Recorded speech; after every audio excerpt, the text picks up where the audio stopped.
Oh, hello, colleagues. It's just an opportunity to welcome you to our Numark podcast and our blog, etc. We're doing. I can welcome Trevor Gore, who I've known for a number of years now. Welcome, Trevor. It's good to see you. Thank you, Harry. We're going to have a chat around some of these things about behavioural economics that Trevor will explain a bit more to you, and how that relates, and some things behaviour, certainly how pharmacists and our consumers alike may well react.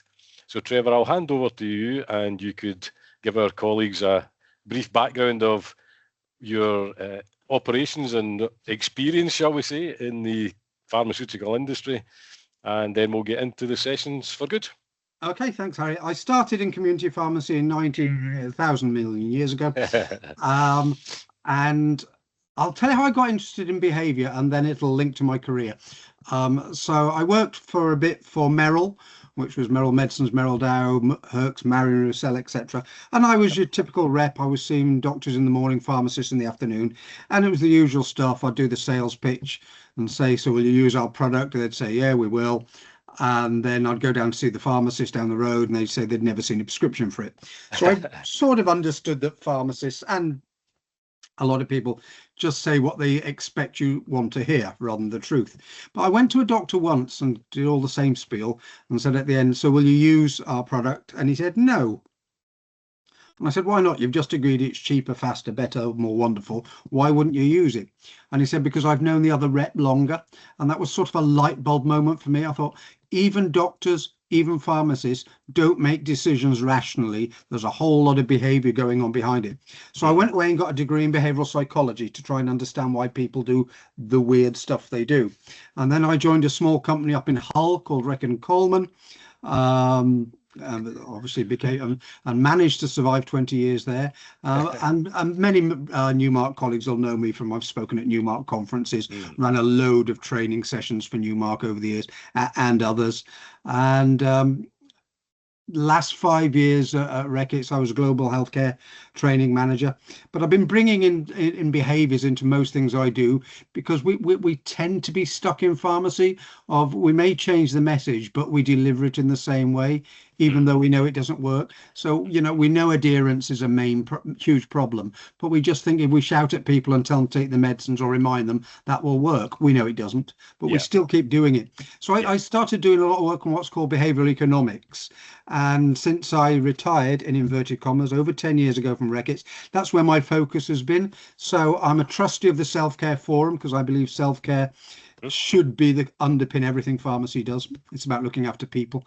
I'm an associate director of the Institute for Collaborative Working, because it's all about working together, whether it's working together within the store, or if it's working between stores, or it's working with other healthcare professionals, as we should hopefully see with Pharmacy First. And also I'm a member of the Behavioural Sciences Public Health Network, which sort of rolls everything together. Is if we want to improve public health, we really have to understand the behaviours that underlie people. So that's sort of what I do and why I do it, and kind of why I get up in the morning, I suppose. No, that's great, Trevor. Thanks. It is a thing that, as you say, very often in the pharmacy, one, you're busy, and two, you decide that you'll keep doing the same thing every time. Whereas an interaction with an individual is just that. It's an individual interaction. And therefore, if you understand a bit more what's going on behind the scenes with people, we've got a chance to make a change. Yeah, so there's an old phrase, when the government set out collaborative pathways for mental health. There was an old phrase that came out: once you've seen one pathway, you've seen one pathway. They're all different because they're all different people and different individuals. And we sometimes forget that in pharmacy. When I used to train pre-reg pharmacists, I'd say, you know, you've never had a headache come into a pharmacy, and they'd all jump up and down. Oh, it's the most common thing we see. I said, no, the most common thing you see is people. Some of them will have headaches, but you need to remember they're only focusing on their headache for the 5 minutes they're in your store. For the rest of the time, they've got lives. Yeah. No, indeed. So, Trevor, that gives us a good background as to what we'll cover off today. So I'll hand over to yourself. You can take us through a few of your slides and also experiences. Indeed. And if you can help me, Harry, by answering the first question I'm going to ask. Okay. Okay, so I said it's going to be about psychology and economics, where they come together and why pharmacists should care.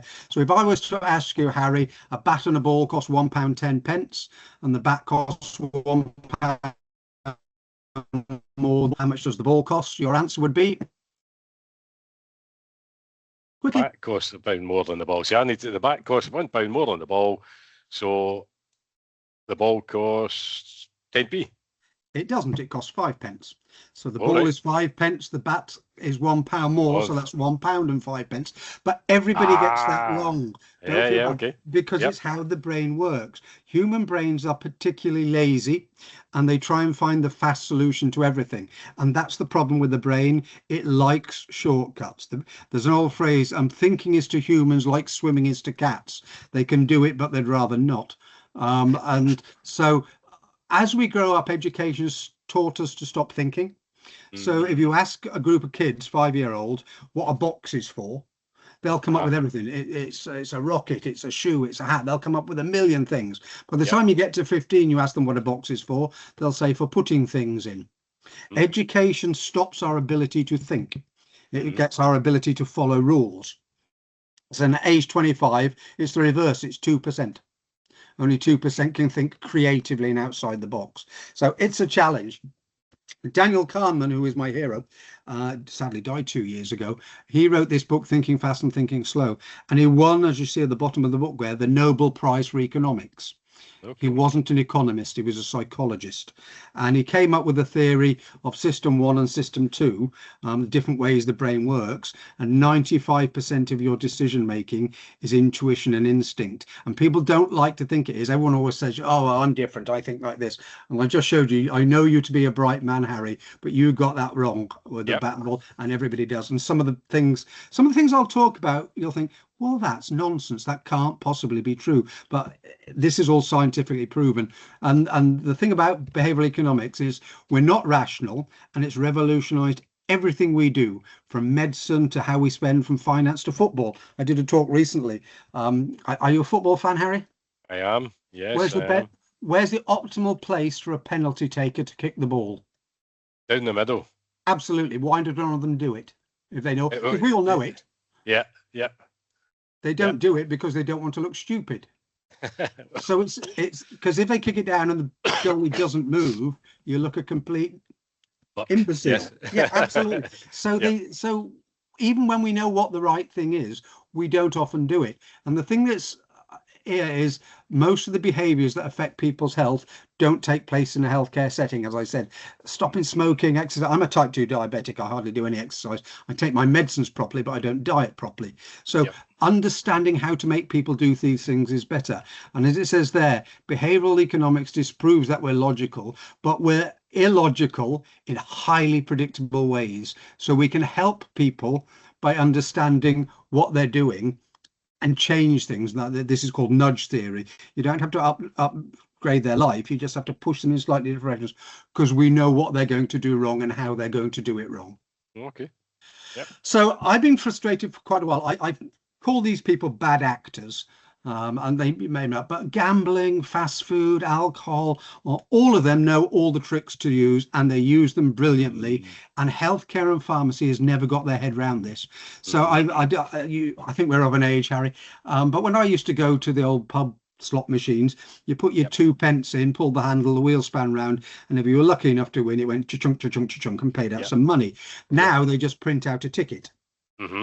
They still, however, go cha-chunk, cha-chunk, cha-chunk like they're paying out money. They still have flashing lights and they still make sound because that's reinforcing your behavior.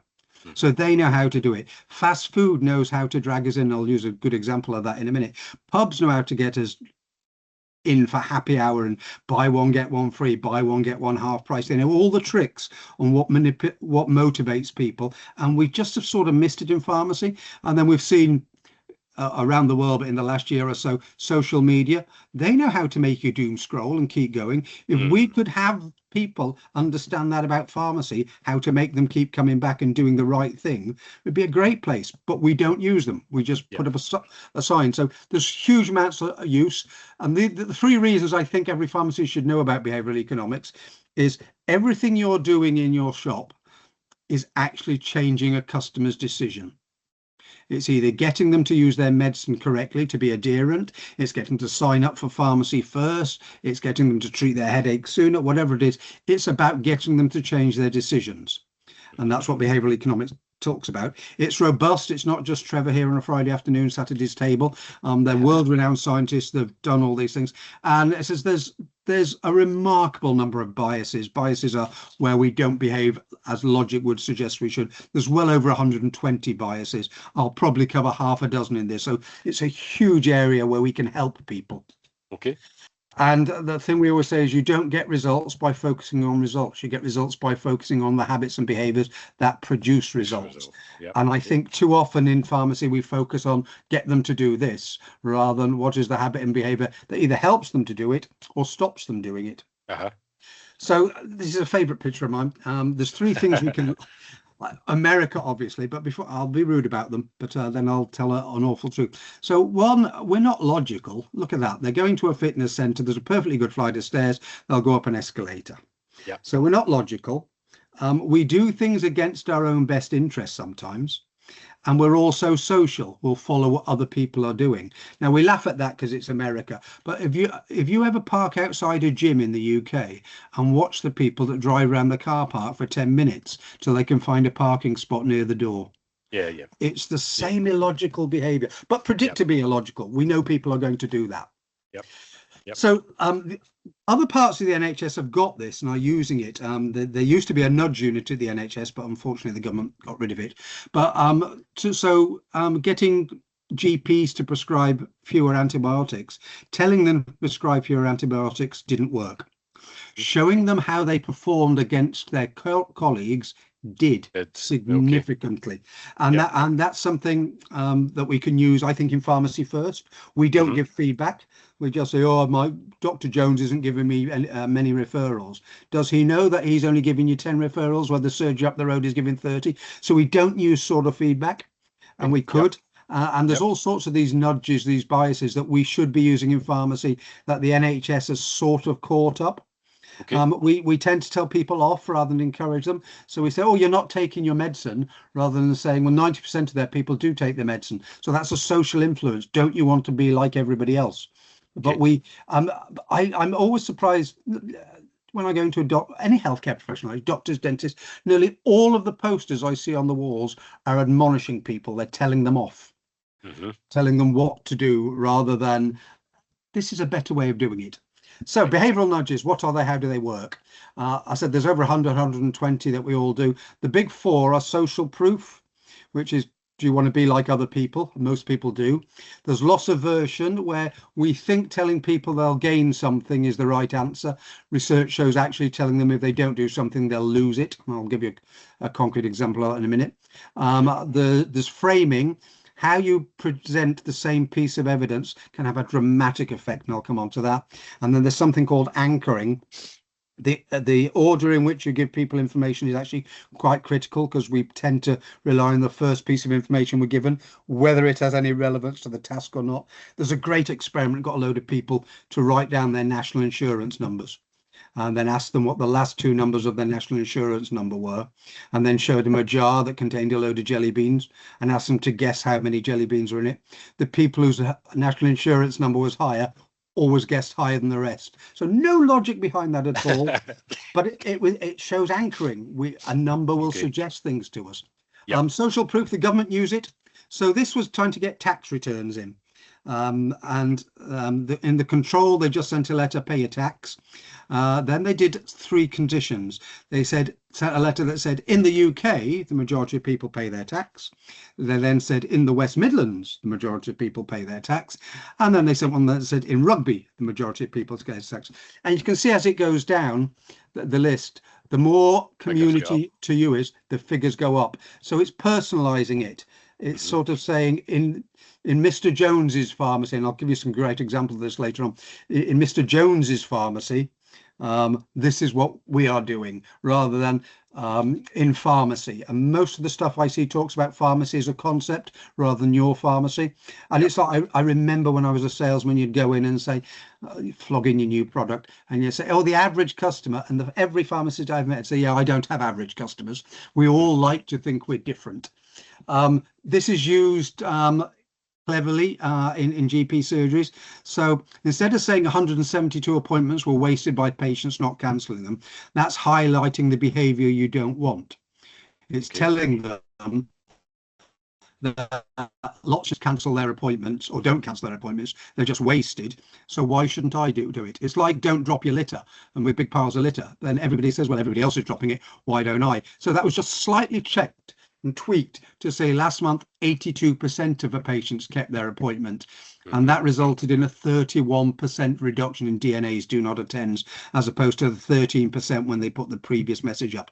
Didn't change any facts. It's how you present the facts absolutely impacts on people's decisions. So when we talk about non-adherence to people, we should be talking about the vast majority are adherent and they're the outliers, rather than talking about most people don't do it.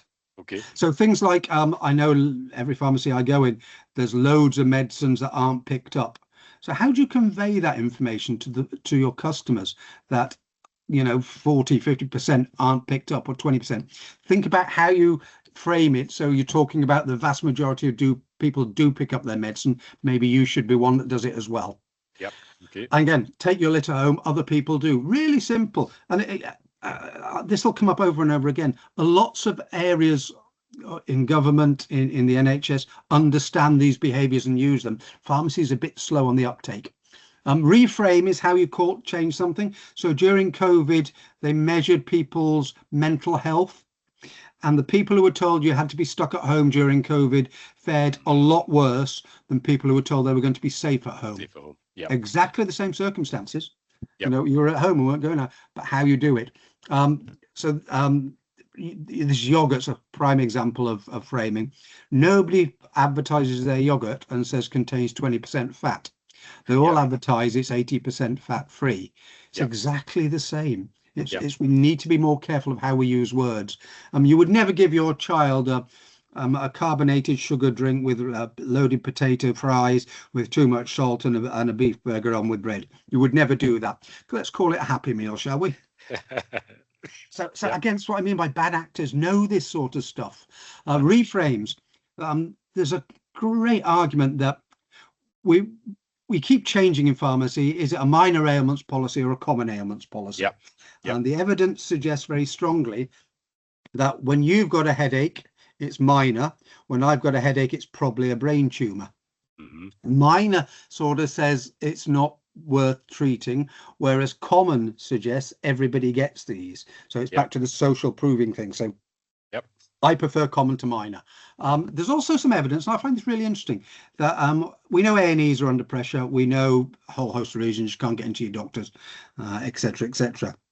But there is some research that says since accidents and emergencies stopped being called A&E, people stopped understanding what A&E meant.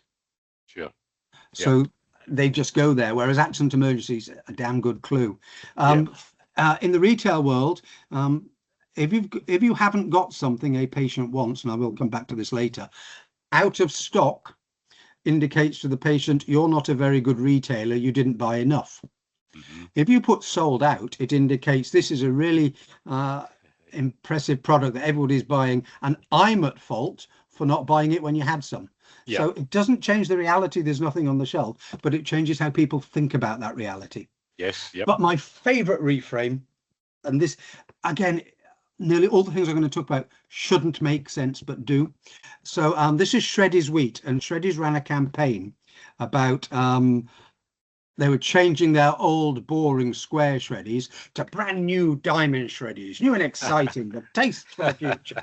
And they even said some of our boxes will contain both old and boring Shreddies and new exciting Shreddies. Absolute nonsense, of course. And yet market share went up 18%. Okay. And it shouldn't work, but it doesn't. I'll show you a load of things through this that shouldn't work, but do. It's also about perspective of how people see things. So why it was then Prince William, not the Prince of Wales, why was he showing somebody the finger? And then you've got who's right in that? The one who says it's number 6 or the one who says it's number 9?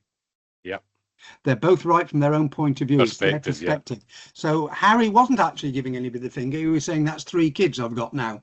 If you looked at it from the other angle. And the way the 6 and 9 I think should work better is just say it's 7.5 plus or minus 1.5. You're both right. Oh yeah, You can reframe things so it's not adversarial and you versus them. You can reframe it so we're both trying to do the same thing. So here's one for you, Harry. Which one of these would have the greatest effect? Telling somebody they will gain 5 years of life by quitting smoking, or they will lose 5 years of life by continuing smoking? Or would they have the same effect? I'm going to go with you will lose 5 years of life by smoking. You're absolutely right. 2 to 3 times as powerful. Because we have something called loss aversion, and we are more inclined to stop losing something we've got than gain something of equal value. So if you would, when you go home tonight, you were to find a £50 note on the street, you'd be happy. If you were to go home tonight and found you'd lost £50 from your wallet, you'd be a damn sight more unhappy than you were finding it. So we tend to over-index on losing things rather than gaining things. And pharmacy spends a lot of its time telling people, take this tablet and you'll be better, rather than this is what you'll lose. It's your kid's sports game or whatever it is. Again, the NHS uses these things. This was a great one. I saw that getting people to commit to something means they're more likely to do it. So I will take this medicine as predicted. That's just a commitment. They signed it and say, I'll take this medicine. A societal loss says if you don't take your medicine, the NHS loses 300 million quid from wasted medicines. So this is the impact it has on society. And the third one was, if I don't take my medicine, it could risk my health. Now, the bit at the bottom is all the same. You know, I commit to taking it. I want to take it. I'll go and see my GP or pharmacist. But who is getting the loss at a real difference by about 3 to 1. The last one, the personal loss, was 3 times more effective than the societal loss or just commitment. So getting people to turn up for appointments, getting people to take their medicine, we can manipulate how we frame the question. You got a loyalty card? I do, yes. Now let me guess, when you first got your loyalty card, you were loyal to one supermarket. You've now got 4 or 5, haven't you? True, yes. So has everybody, which makes an absolute nonsense of the word loyalty. You can't be loyal to 5 supermarkets. And pharmacy likes to think that you're the only health retailer that the customer goes in. It's not true. They probably go into several other pharmacies, the big names, and a small independent up the country, up around the corner. They're not as loyal as you think they are. But we can use this behavior. So here's another one that makes no sense at all. This was done on car washes. You know the old pass, get 10 and you'll get a free car wash. Yes. So they had 8 to collect and they'd get a free car wash. Or they were given 10 to collect and they get a free car wash, but would give them the first 2 free. What do you think happened? More people used the car wash on the 10 one with the 2 free. They did, by about 30% to 18%. Yeah. And that's because most loyalty schemes work by saying, if you give me some money, I'll give you something back. This one said, we'll do something for free and we'll hope you'll spend money with us. And it's just a slight difference, but massive impact on loyalty. Behavioral economics, when it comes to pricing and range management and advertising, is really important. So what you stock, how you do it. There's a book called The Paradox of Choice. I urge every pharmacist to read it. I urge every pharmaceutical manufacturer to read it. I had these arguments for a long time when I was at Regis. The world doesn't need 47 varieties of Nurofen. It really doesn't. Yeah. And yet they'll do it, as will Panadol, as will anybody else. Stores do not need to stock every variety of everything. You have to be far more cruel about the range you stock. And I know different companies and different organizations will do category management, planograms, all the rest of it. If I can look at a planogram, and I can do it 90% of the time, and tell you which company made it, it's a bad planogram. And I can do that most of the time because they all suffer from the same thing. They promote whoever draws its products. Yeah. So this is a great experiment in the more choice we give people actually makes it harder to choose, not easier. So this was, they were given 24 choices of jam or 4 or 6 choices of jam. And the one with more jam did attract more shoppers. Oh, I didn't know they made grapefruit jam. They both sampled 2. What they bought was the inverse. With 6 choices of jam, 30% of people bought jam. With 3%, with 24, it was too much. Right. And it's like when you get too many choices, the brain is lazy. It wants an easy life. So that's a couple of pictures.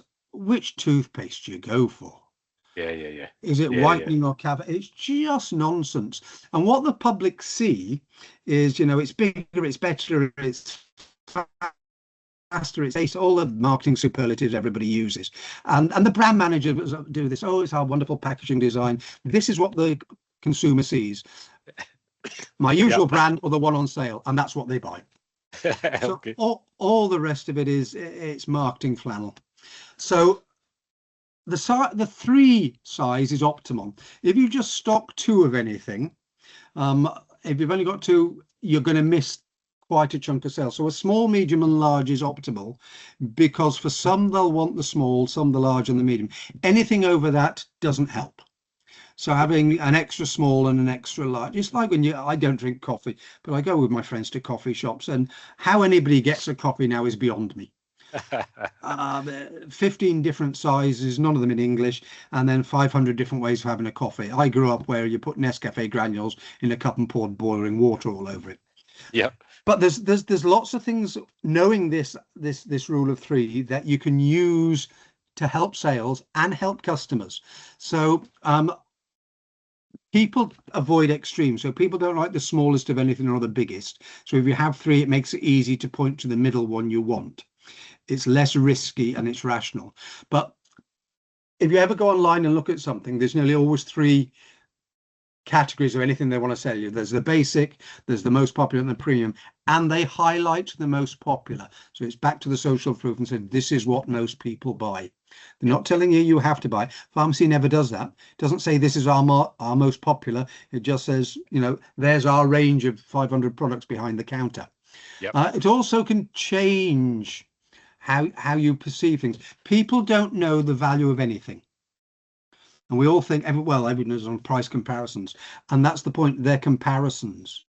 We either compare it with something else we know or something different. So is a small popcorn at $3 better value than the Diet Coke? We don't know. We haven't got enough information. If you bring in a third one, Okay. which one were you likely to buy there? The large does look looks a good buy. It does, doesn't it? It absolutely does. And we don't do this enough in pharmacy. When I worked at Reckitt's, I'd often say, I want you to stock the 48 Nurofen pack. And they go, nobody around here would buy it. And I'd say, yeah, I know. They said, what's the point of stocking it? I said, because it makes the 20 pack look really good value. Yeah. Whereas normally they'd just go in and buy the 10 pack. Buy the 10. Yep. Yeah. So just by putting something as a decoy, it can say, actually, that looks better value. This is one of my favorite experiments of all time, because it shows this, and it shows some of the things we do in pharmacy that you go, So there were 3 subscription options for The Economist. You could buy it online at $59. You could buy it in print for $125, or you could buy it in print and online for $125. So it should be no surprise that the vast majority of people chose to buy it print and online, and nobody bought it in print. Why would you? Yep. It's the same prices on that. So a bright yet stupid marketeer said, well, let's just stop the print subscription. Nobody buys it. Let's get rid of it. So that's exactly what they did. They offered exactly the same products. It got online $59, print and online $125. And then most people bought the online. Yeah.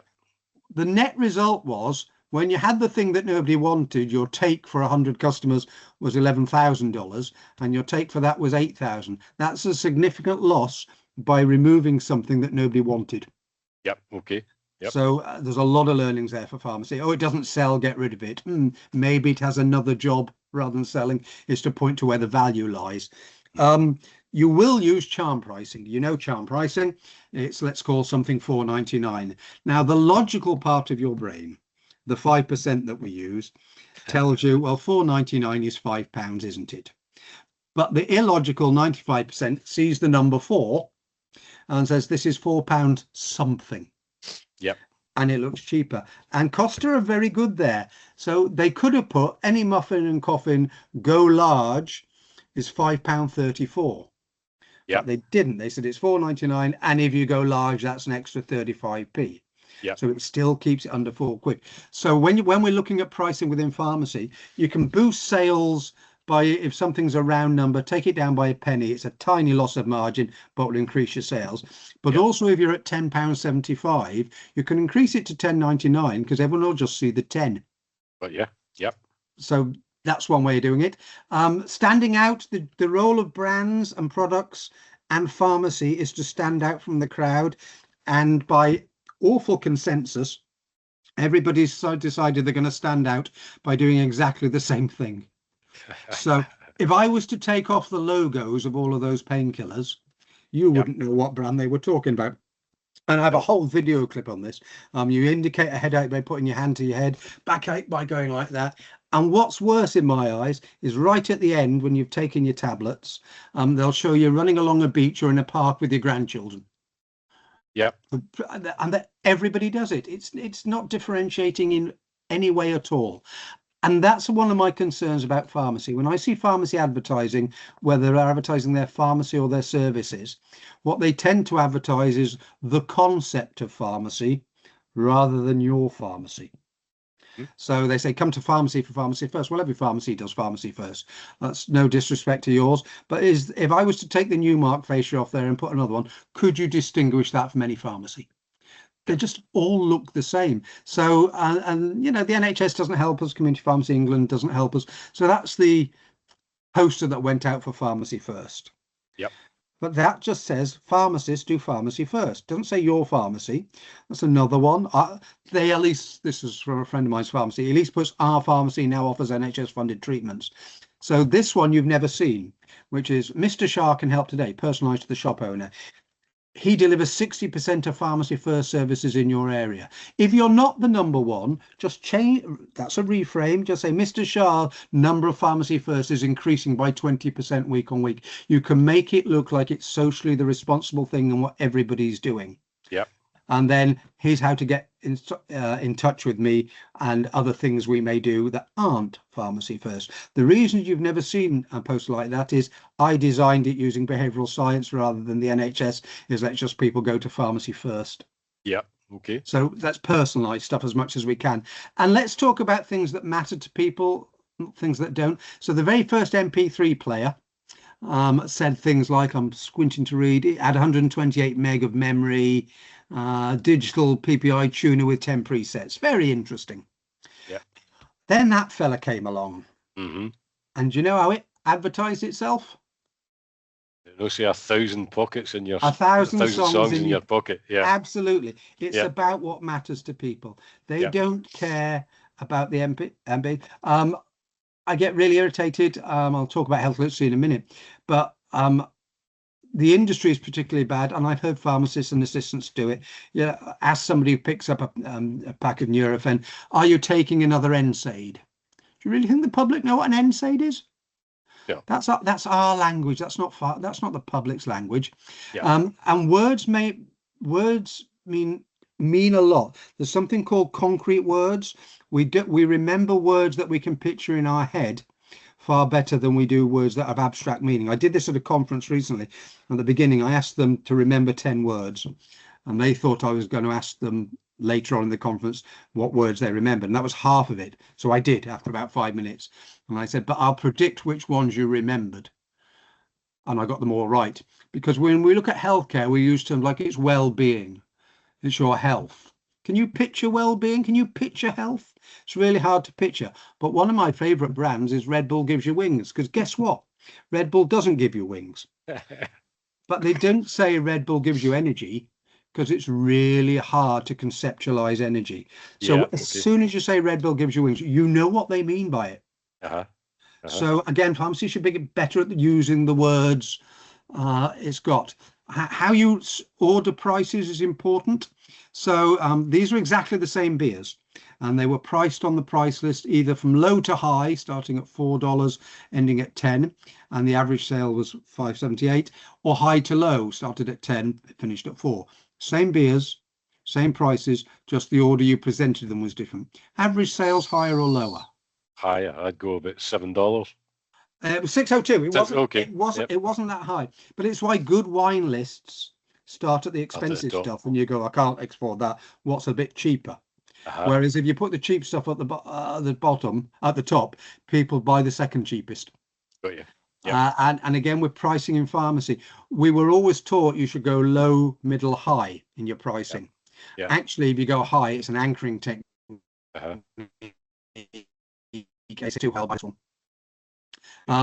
These are a couple of simple nudges that shouldn't make sense to do. You and I won't understand the first one, Harry, but all the ladies listening will. So this is on shampoo, and this happened on shampoo in the 60s, but it's still there today because nobody reads the instructions on shampoo anymore. But it said wet hair, apply shampoo, lather, rinse. Do you know what word they added? Yep. Repeat. Okay. Lather, rinse, repeat. And it tells you what you have to do.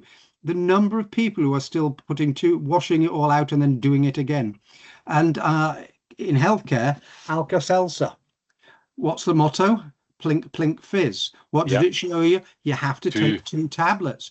It automatically, subconsciously tells you what the dosage is. Yeah. Really clever stuff. Marx's. So this is an anchoring and a framing. They could easily, we know Marx's, everybody knows Marx's is more expensive than your Aldi's and your Tesco's and your Sainsbury's.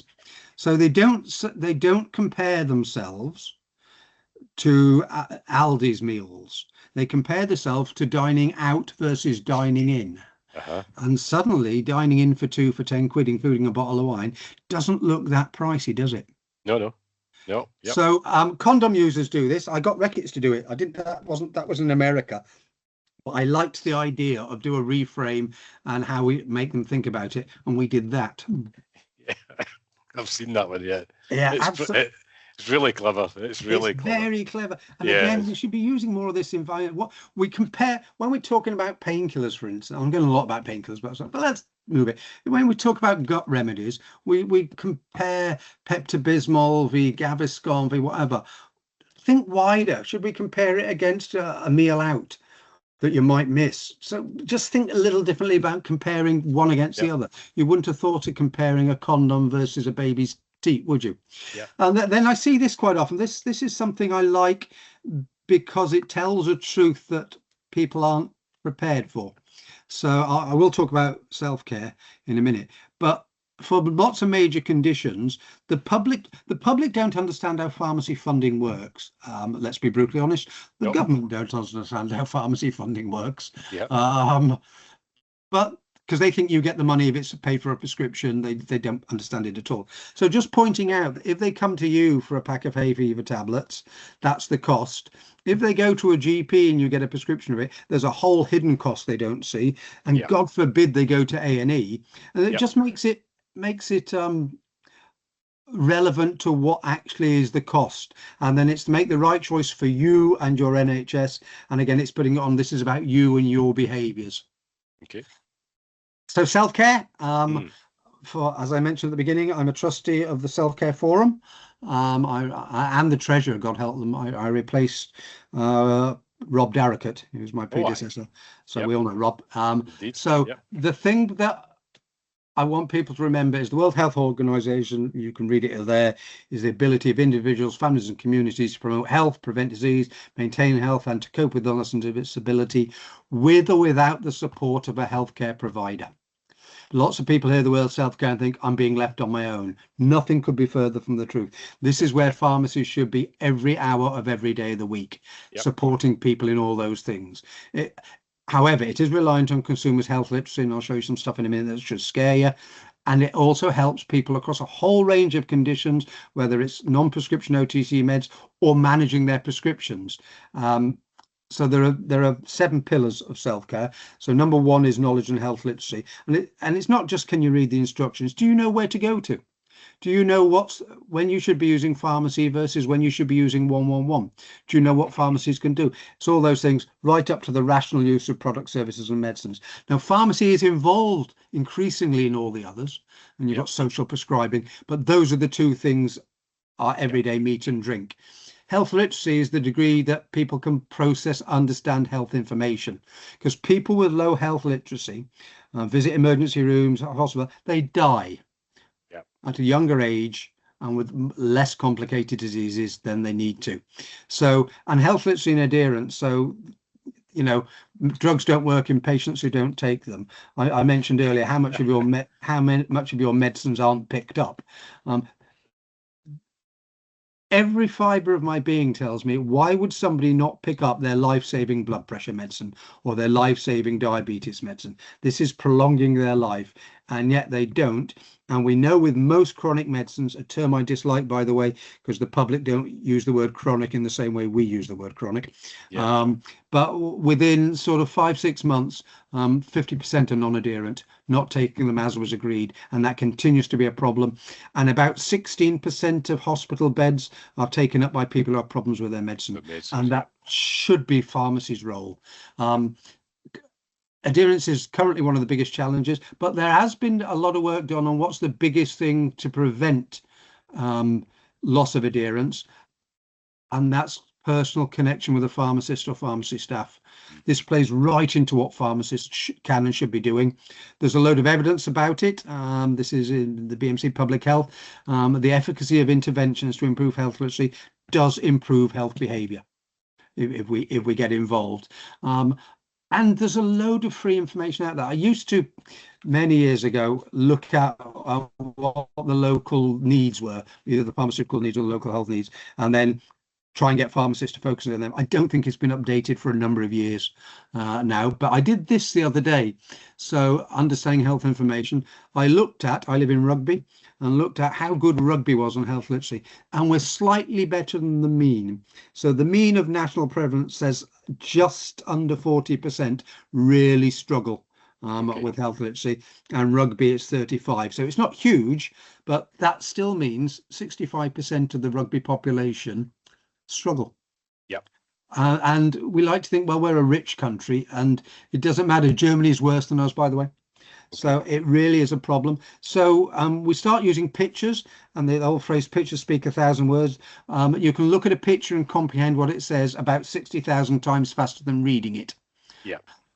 So pictures are good, but they're not without problems. So this was an experiment done, again, I love it, that showed that to show you what it meant. So Harry, what does that image mean if you saw that on a medicine?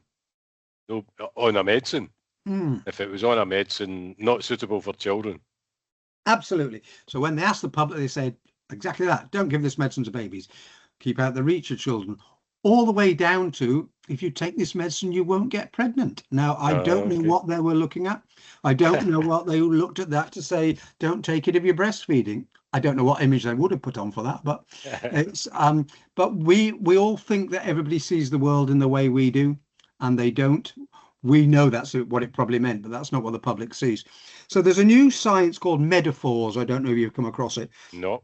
Which is talking in metaphors about medicine. So if somebody is on an anti-coag or whatever, even phrases like hemoglobin aren't public speak. But if you describe it like a school bus that stops and picks people off and drops them off, you make the oxygen the thing they're picking up and dropping off. Yep. If you're talking about fibre in your diet, you know, I hear people talking about soluble fibre and dextrose free and all asphagular husk and all the rest of it. Talk about a sponge, you know, you need enough fibre like a sponge to absorb all the water. Prostate problems, talk about standing on a hose. My favourite one is, so people always say depression's like being stuck at the bottom of a pit.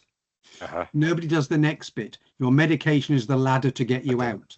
Okay. Yep. So it's just use everyday expressions in a way that's helpful. So the self-care census is done every 2 years on what's happening with self-care. 9 out of 10 adults say they feel confident. 3 in 4 adults have used an OTC people. So it's good news. And then it stops being good news. So the percentage of adults who visited a pharmacy as a first step has been falling year on year.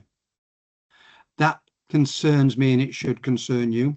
You're trusted. 76% say you're one of the most trusted shops on the high street, which is great, but they see you as shops.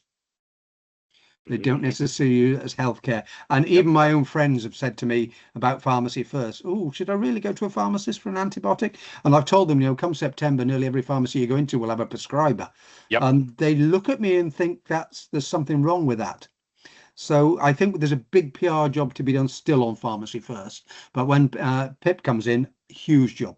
Yep. And this is a world exclusive for you, Harry. Great. This paper will not be published in the BMJ till the beginning of June. Okay. And I'm also going to send CIG magazines a copy and write an article on this. Connect between what the people think about self-care and what healthcare professionals think about self-care. And it's quite telling.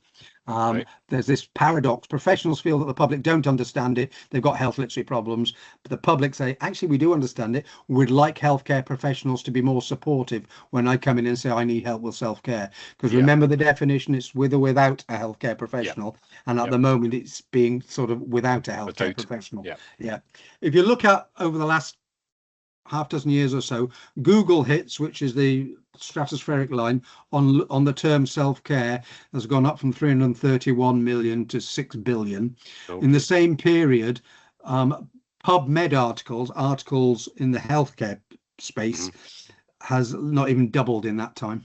Right. Yeah. So there is some antipathy amongst healthcare professionals about self-care.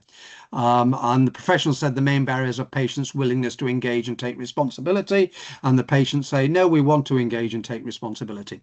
But the public are not very good at spotting what they should be doing. Only 23% get the right amount of exercise.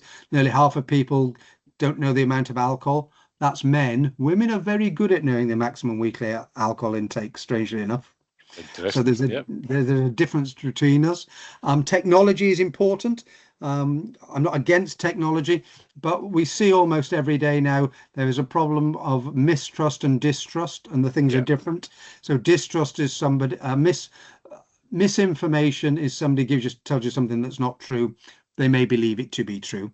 Disinformation is telling you something that's not true, and they know it's not true. Yeah. And they're doing it for reasons best known to themselves. Yeah. PIP, the Patient Information Forum, now offers a tick that says this information is good information, it's honest, reliable and truthful, and you can believe it. And the Self-Care Forum, a plug for us, we've got over 28 fact sheets that are free to download. You can either signpost it to your patients on a number of common conditions, all of the ones in Pharmacy First, and they've all got the Patient Information Forum tick. So it's written in a language that the patient will understand. And some of them are in Urdu, but it's honest, truthful and reliability. So that's a plug, but pharmacists should be using that more than they are. And an old friend of mine came up with the best medicine is the individual who's informed, empowered, and inspired to take care of their health, etc. So let's look at these people. I was so going to put a slide in there that said store scum, because store scum is an anagram of customers. Oh, yes. But I wouldn't do that. So let me test you on this, Harry, a well-known pharmacist. What do people do when they start to feel unwell? I think they look up symptoms. Yeah, that's the common theory, that they go on Dr. Google or AI, look up symptoms, and then trot along to the pharmacy. This is what they do. Nothing. Because most people have had a headache and a sore throat and a cough before. So day one of a cold it's probably nothing. Day 2 or 3, and then maybe it's day 4 or 5 when they come to see you. Nobody comes in and says, my throat started tickling this morning. They wait. Or they go to the medicine cabinet where they've got an old pack of Strepsils in there. It's a bit tacky with some dust on it, but and it's out of date by year, but it'll keep them going because the sore throat's not going to last that long. Now, can you imagine the impact we could have on people's health if we started them